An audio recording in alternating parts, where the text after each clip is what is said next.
Good morning students. Today we are going to discuss about Unit 12 Periodic Classification of Elements. So far we have discussed so many topics in this lesson, that is how to classify the elements and modern periodic law and position of hydrogen and rare gases and everything. So in this today we are going to discuss about the topics, what it is means, metals, non-metals and metalloids.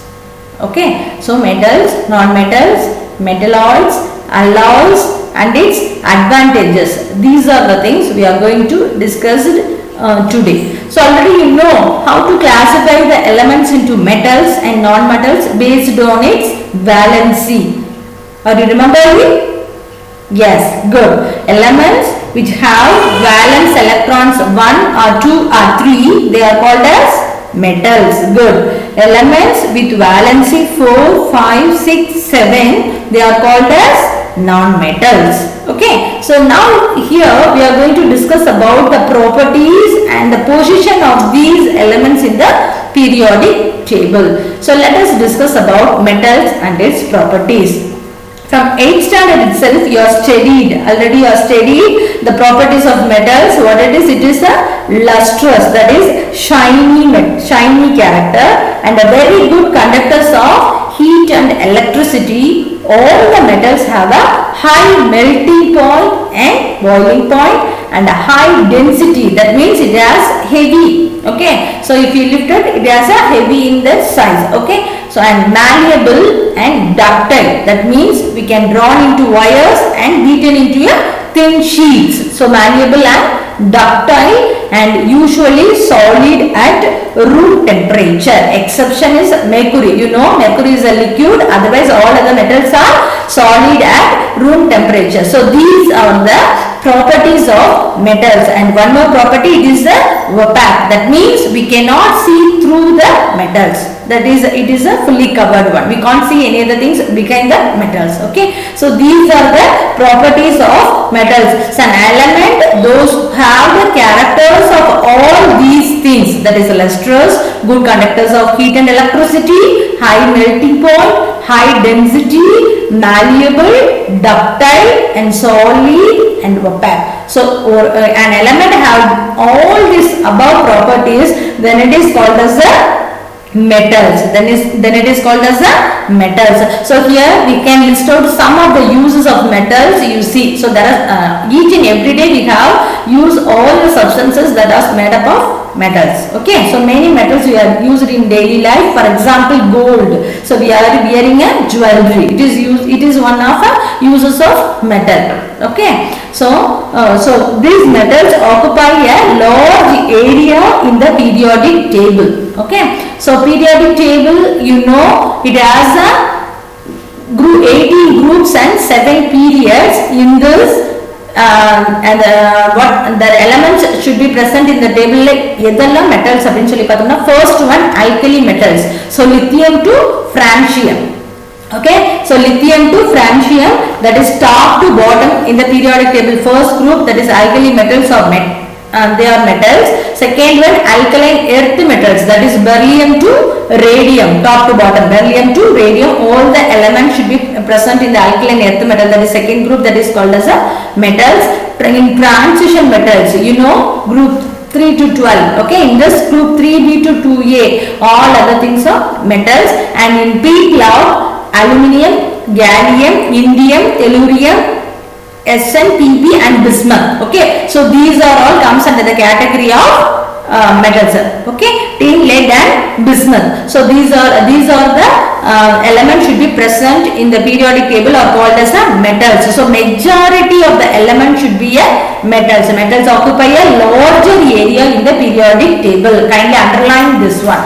So okay, so you see the periodic table in this, so majority of the elements, metal should be given in this color. So majority of the elements should be a metals. Okay, so this is the periodic table. The elements should be arranged in 1a, 2a and 3b to 2a up to 2a. So all those things are comes under the category of metals. Okay, so next we are going to discuss about non-metals. So non-metals is nothing but it is opposite to the metals. So a non-metal is an element that does not have the characters like hardness, shiny, malleable, suitable and ductile.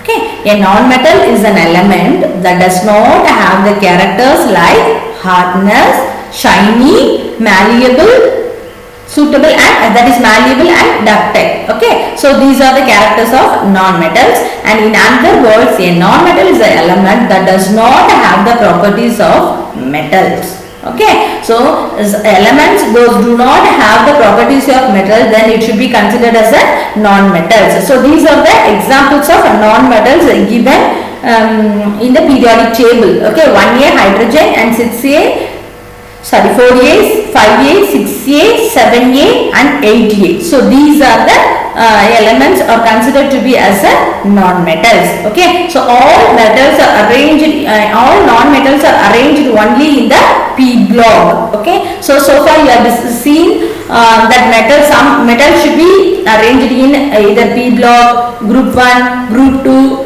transition and everywhere. That non-metals are arranged only in the right corner of the periodic table, that is P block elements. So P block non-metals are carbon, nitrogen, oxygen, phosphorus, sulfur, selenium and a halogen, fluorine to iodine. Okay, fluorine to iodine and inert gases. So all those things comes under the category of non-metals. They may be asked, give example for non-metal or write any for non-metal. Okay, so they may be asked. It is an important 1 mark or 2 mark question. Okay, so next we are going to discuss about metalloids as the name itself.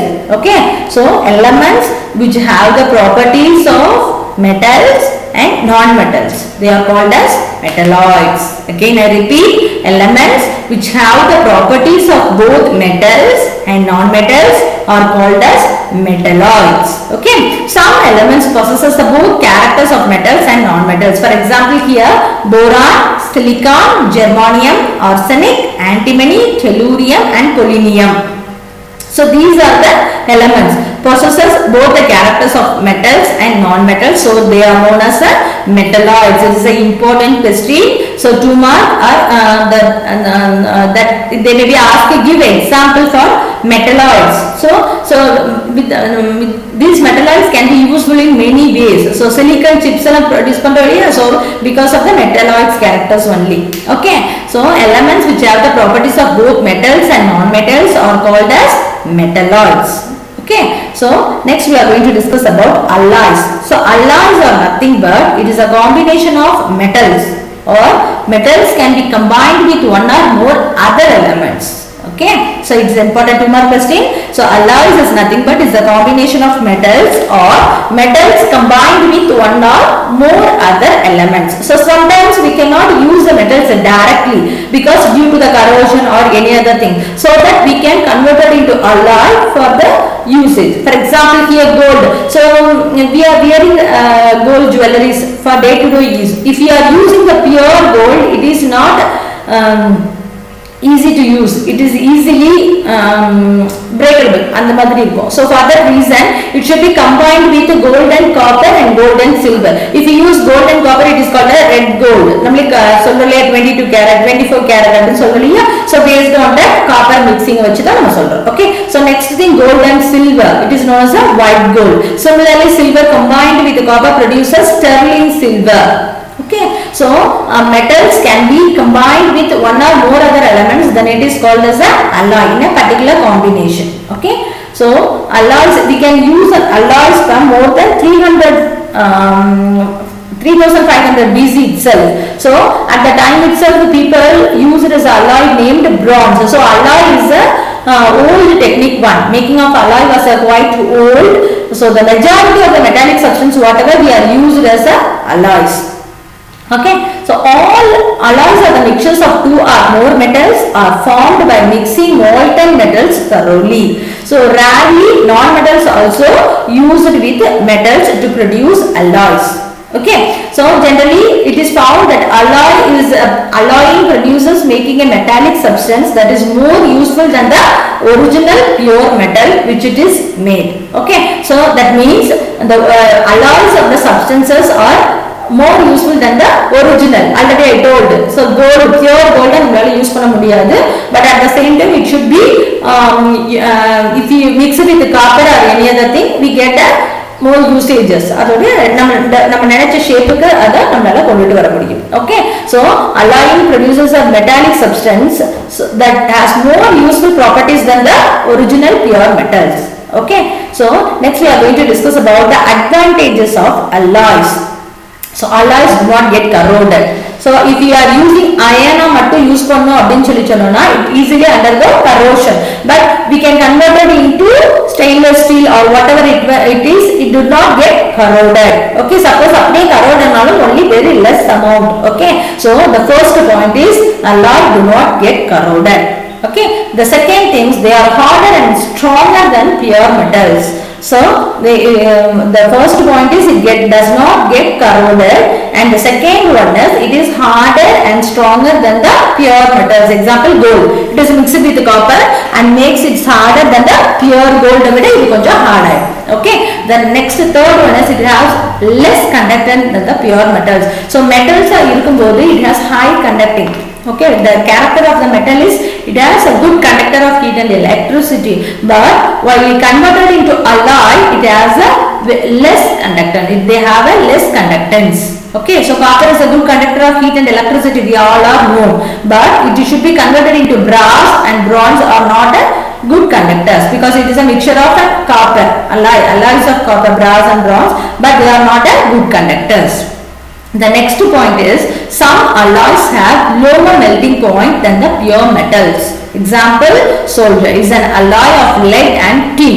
Solder is an alloy of lead and tin. It's a 1 mark question which has a lower melting point than each of the metals. So lead and tin have a high melting point when compared to this alloy.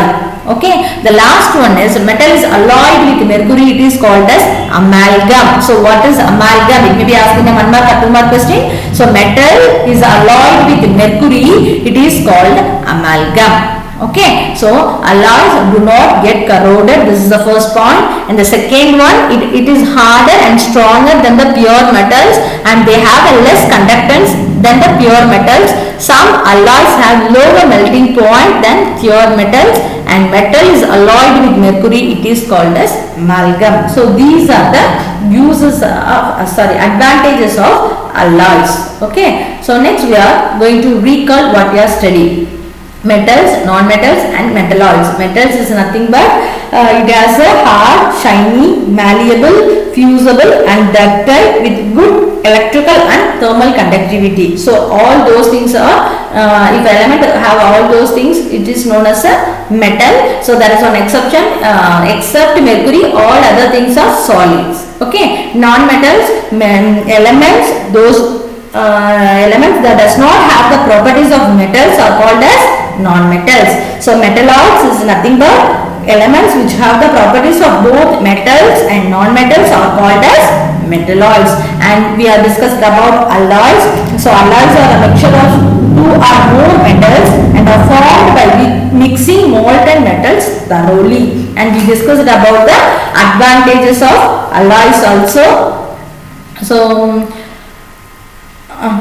go through all those things. So the first questions, write any 2 properties of metals. You have to write anything. So hard, shiny, malleable, ductile, any other thing. Okay, so if they ask you means you just write 2 the properties, and with if there is any exception present, you want to mention that exception also.